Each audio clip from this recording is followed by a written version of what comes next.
Good morning students, मैं आपकी संस्कृत अध्यापिका डोली वर्मा। आशा करती हूँ अभी तक जो आप लोगों ने मिड टर्म तक जितना भी पढ़ा सब कुछ बहुत अच्छे से आपको समझ में आया होगा और आपके जो हाफ ईयरली एग्ज़ाम अभी हुए हैं वो भी बहुत अच्छे से हुए होंगे। तो अब हमारा जैसे कि पोस्ट मिड स्टार्ट हो रहा है, तो आज से हम अपने संस्कृत माधुरी से पोस्ट मिड की शुरुआत करेंगे। तो हमारे पोस्ट मिड में हमारी चैप्टर की शुरुआत होती है हमारे दसम पाठ से। दसम पाठ है हमारा गीता का सार। सभी जानते हैं, श्रीमद् भगवद गीता के बारे में सभी बच्चे जानते होंगे कि इसमें श्री कृष्ण जी ने उपदेश दिए हैं जो कि गीता का सार बोले गए हैं। और गीता के सार में क्या है ये आज हम अपने चैप्टर में पढ़ेंगे। हमारे दसम चैप्टर है हमारा गीता का सार, तो हम आज बहुत अच्छे से गीता के सार को अच्छे से समझेंगे और कोशिश करेंगे कि उसे हम अपनी लाइफ में भी उस चीज़ को लेकर आए, उनके उपदेशों को फलीभूत करें। तो चलिए हम आज अपने दसम पाठ की शुरुआत करते हैं। दसम पाठ में हमारे स्टूडेंट्स बातें कर रहे हैं, जो छात्र छात्रा हैं वो आपस में वार्तालाप कर रहे हैं। सुचित्रा एक छात्रा है सुचित्रा बोलती है, अयि विनीते, अरे विनीता, जानासी, जानती हो, अस्माकं विद्यालय, हमारे विद्यालय में श्लोका उच्चारण प्रतियोगिता अस्ति, श्लोक उच्चारण प्रतियोगिता अस्ति है। जानती हो कि हमारे विद्यालय में श्लोक उच्चारण की प्रतियोगिता है। विनीता, शोभनम, बहुत अच्छे। अहम अपि, मैं भी, मैं अपि भी श्रीमद् भगवद गीताया श्लोकान पठामि, मैं भी श्रीमद् भगवद गीता के श्लोक पढ़ रही हूँ।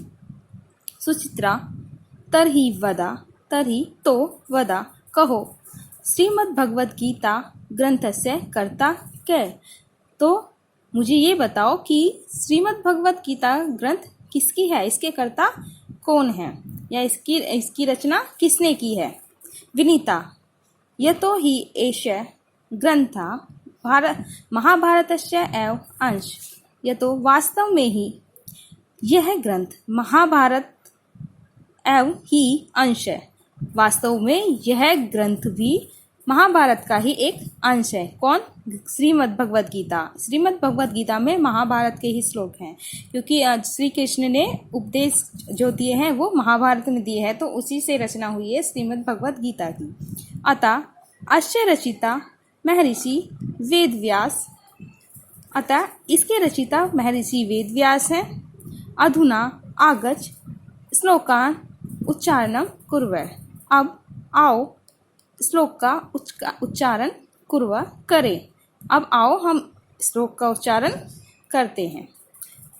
श्लोक नंबर 1, कर्मण्येवाधिकारस्ते मा फलेषु कदाचन, मा कर्मफल हेतु भूर्मा ते संगतो अस्त कर्मणि। श्लोक नंबर 1, कर्मण्य, कर्म यानी कार्य, जो हम अपनी लाइफ में कार्य करते हैं। अधिकारस्ते, अधिकार है, मीन्स के जो हम अपनी लाइफ में कार्य करते हैं उन पर हमारा अधिकार है।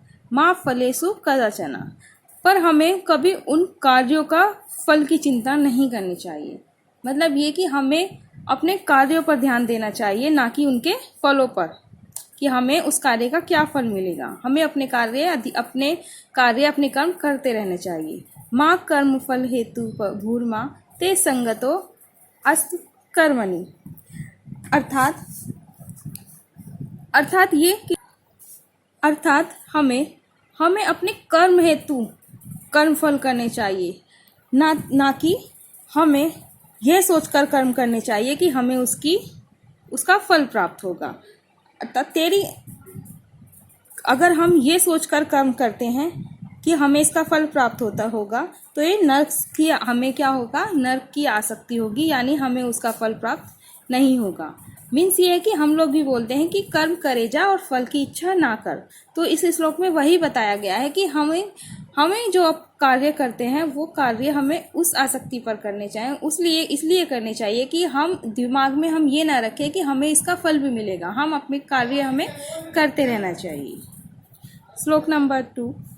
परित्राणाय साधूनां विनाशाय च दुष्कृतां धर्म संस्थापनार्थाय संभवामि युगे युगे। परित्राणाय साधूनां यानी रक्षा करने के लिए, साधुओं की रक्षा करने के लिए, दुष्कार्यों का विनाश करने के लिए, धर्म की स्थापना करने के लिए संभवामि उत्पन्न हुए हैं युगे युगे, युग युग में। कौन? श्री कृष्ण।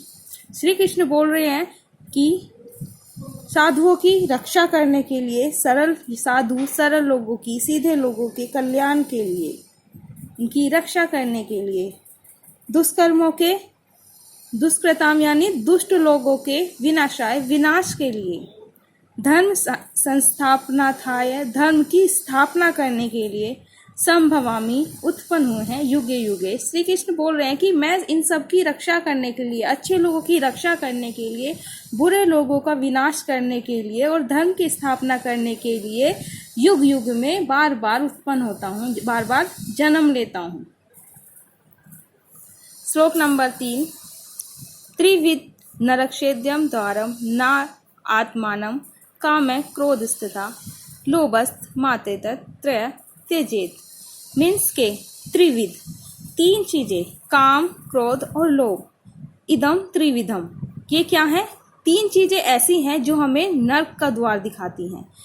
जो व्यक्ति काम, क्रोध और लोभ में अपना इच्छा रखता है, जो इनको पसंद करता है, वो उनका नाश होना संभव है, क्योंकि वो अपने लिए अपने नरक का द्वार अपने हाथों से खोलता है। तो हमें इन 3 चीजों को हमेशा त्यागना चाहिए।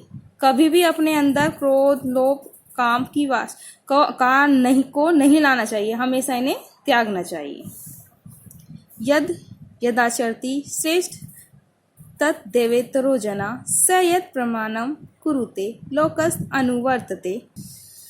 यद चरति, जो आचरति यानी आचरण करते हैं, श्रेष्ठ अस्त देवेतरो जना, जो श्रेष्ठ व्यक्ति आचरण करते हैं, जैसा श्रेष्ठ व्यक्ति आचरण करते हैं, सयत प्रमाण कुरुते, जैसा बड़े वैसा ही प्रमाण दूसरे लोग भी करते हैं। क्योंकि जब भी लोक में अनुसरण किया जाता है, ऐसे अच्छे लोगों का, श्रेष्ठ लोगों का अनुसरण किया जाता है कि उस श्रेष्ठ व्यक्ति ने इस तरीके का कार्य किया था, तो हम भी ऐसा ही कार्य करेंगे। तो जैसा दूसरे लोग, जो बड़े लोग, जो श्रेष्ठ लोग होते हैं, उनका प्रमाण दिया जाता है, उनका उदाहरण दिया जाता है, समस्त मानव समुदाय को उसी का अनुसरण करने में लग जाते हैं। हम भी ये सोचते हैं कि जैसे श्रेष्ठ लोग हुए हैं, हम भी उनका अनुसरण करें और उनके ही जैसे बने।